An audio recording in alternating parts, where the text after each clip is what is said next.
Welcome sa Dries TV. Kung interesado ka sa ganitong news, huwag kalimutang isubscribe ang ating YouTube channel. Maraming salamat!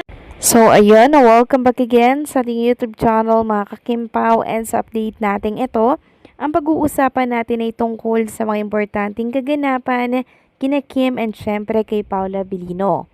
Pero bago po ang lahat, maraming salamat sa inyong patuloy na pagsuporta at pagsubaybay sa mga daily update natin. Kaya naman bilang pasalamat, narito po ang mga napili kong komento patungkol yan sa naging previous update. Unang komento mula po ito kay Ginang Norma Cole. Sabi niya, Dries, good evening. Sarap sa mata ang dalawa, no? Grabe ang saya ko, di sila nakakasawa, para mga bata lang sila na naglalaro, nakakakilig. Damang-dama ko sila na hanggang endgame na sila. I love this sweet couple so much. Thanks, Dries. Ikaw ang ginagawang instrumento ng Kim Pao para magkaisa kaming mga seniors. Kim Pao, God bless us all. Tama po kayo dyan, Ginang Norma Cole. Sobrang sarap pong pagmasdan sina Kim and Paula Vilino. Para silang mga bata, hindi po nakakasawa na pagmasdan yung mga ginagawa po nila. Sobrang saya po natin habang pinapanood yung mga video po nila, mga kakimpaw. Nakakatanggal po ng pagod, nakakatanggal po ng stress. And syempre, ang ginagawa po nila, yung mga kilos nila, mga kakimpaw, very natural kay Kim and Paula Vilino. Meron kasing ibang love team na awkward na, di ba? Pag minagmamasdan nyo po yung kilos nila, parang pang show lang, no? Pang camera lang. Pero si Kim and Paula Vilino, yung mga kilos po nila, talagang very natural. At dun po nanggagaling yung chemistry, mga kakimpaw, ni Kim and Paolo Abilino. Natural lang mga kakimpaw, kaya yung chemistry nila sobrang tindi. At dito natin mararamdaman na talagang si Kim and Paula Vilino, mga kakimpaw, ay very deep na po ang relationship. Mararamdaman natin yung end game sa kanilang dalawa. Totohanan na talaga to, mga kakimpaw. Hindi na po ito for the show lang. Hindi na po ito, mga kakimpaw, pang on cam lang. Kundi ito ay talagang natural na galaw ni Kim and Paula Vilino. And maraming salamat po, Ginang Norma Cole, sa pag-appreciate nyo po sa mga ginagawa ko po for Kim and Paolo Abilino. So, kayo mga seniors, nagkakaisa po sa pagsuporta kay Kim and Paolo, and dito pa lang nakikita ko na sobrang lakas ng Kim Pao Nation na sumusuporta kay Kim and Paolo. So magkaisa lang po tayo at huwag magwatak-watak, okay? So maraming salamat sa komento. God bless po at mag-iingat po kayo palagi. At ang pangalawang komento naman mula po kay Lutan Home Hunter. Sabi niya, Miss Dries, yan ang masarap pagmasdan sa Kim Pao. Dahil malakas na talaga ang loob nilang dalawa, na isabog nila sa buong mundo na mahal nilang isa't isa. Dahil sa pinapakita nila sa atin, ito na talaga kami, lalo na si Kim. Talagang wala siyang pakialam. Ano man ang sabihin ng mga bashers dyan, na kaya niyang ipagmalaki na mahal niya talaga si Paolo. Yan ang tunay na pagmamahal. Ay ganon din si Paolo kay Kim. Kim Pao forever. Love you both. Keep safe and God bless us all. Tama po kayo dyan, Lutan Home Hunter. Talagang tumatapang na po si Kim and Paula Vilino.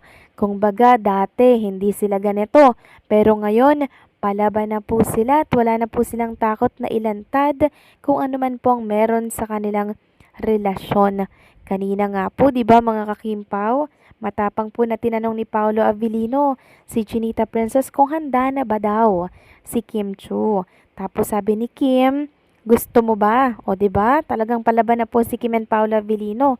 Talagang wala na silang katakot-takot, mga Kimpaw, na ipagmalaki ang meron sa kanilang dalawa. So maraming salamat sa komento po ninyo. God bless po at mag-iingat kayo palagi. So eto na nga, pag-usapan na natin mga kakimpaw ang mga topic na nakalap natin sa gabing ito.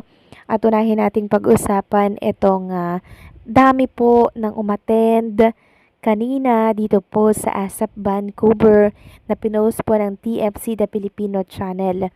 Grabe mga kakimpaw, punong-puno po yung venue ng ASAP Vancouver. Ganito karami yung mga tao. mga kakimpaw. At marami nga pong nagsasabi na yung iba dyan, mga kakimpaw, ay si Kim and Paolo Abilino lamang ang inaabangan. So mas marami daw po itong sa ASAP Vancouver na mga tao kaysa doon sa London. Sabi nga ng isang fans, grabe ang daming tao tsak mga fans ni Kim Pao ang karamihan dyan. Siguro pati sa show number 2, sila pa rin ang nanood. Kim Pao talagang inaabangan. So by the way, meron po ulit show si Kim and Paula Vilino or ang ASAP Vancouver. Isa sa umaga, then isa sa gabi. Which is parang ngayon mga ka-Kim Pao. So siguro sila pa rin po yung nag-book nung show number 2 mga kakimpaw. Talagang sinulit nila no itong mga artista po natin at itong si Kim and Paolo Abilino. Grabe ang init ang pagtanggap po ng mga taga-ASAP Vancouver. Maraming salamat po sa pagmamahal at pagsuporta kay Kim and Paolo Abilino. Samantalang next topic naman tayo, pag-usapan natin mga kakimpaw ang tungkol nga dito sa pagtakip po ni Paula Abilino ng kanyang jacket ba to mga kakimpaw kay Chinita Princess. So eto may nakakuha po sa likuran ng eksena kasi sa harapan 'di ba di natin nakita kung ano yung ginawa ni Paula Abilino. Pero ito yung picture sa gilid. Ayan po, oh, naglapa talaga yung pisngi nila mga kakimpaw. Sabi nga nila, nagkiss yung noo. So, parang nagkiss din daw si Paulo sa cheeks ni Chinita Princess. So, ang sweet, di ba? Talagang si Paolo Abilino, matapang na po, mga kakimpaw. Talagang palaban na din po siya. Imagine, mga kakimpaw, ang daming tao sa harapan, tapos ganyan, di nila alam na merong makakuha sa gilid. Ayan po yung eksena, oh. Grabe mga kakimpaw, talagang dinidikit ni Paolo Abilino yung labi niya, yung kanyang pisngi sa face ni Chinita Princess. Kaya kilig na naman tayo, 'di ba? Dalawa na naman tayong tumatawa dito, mga kakimpaw. Samantalang next topic naman, pag-usapan natin ang tungkol nga po dito sa aking nabasa nga dito po sa post ng isang Kimpaw page sa Facebook. So, sabi dito, gusto kita solohin kaso di ko magawa. Talaga ba? Napaka-clingy nung Michael Paulo. Susuluhin niya na naman yan after ng ASAP. So, ito po kasi yung naging linyahan ni Paolo Abilino. Gusto kitang solohin kaso di ko magawa. Ano ba yan? Napaka-clingy talaga ni Paolo Abilino mga kakimpaw, no?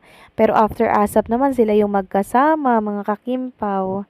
So, ganyan kasi yung true love, mga kakimpaw, no? Parang hindi kompleto ang araw, ang oras pag hindi kayo magkasama. Yan yung tinatawag na true love. Parang kahit kasama mo na, parang kulang pa rin, no? Parang kahit ilang minuto, segundo, ayaw mong mapalayo or ayaw mong mawala or mawala yung tingin mo sa iniirog mo. 'Di ba? So, true love talaga si Kim and Paula Abilino. And for sure, after po ng show nila ngayong gabi, mga kakimpaw, kinabukasan, quality time sila sa isa't isa at susulitin po nila ang Canada.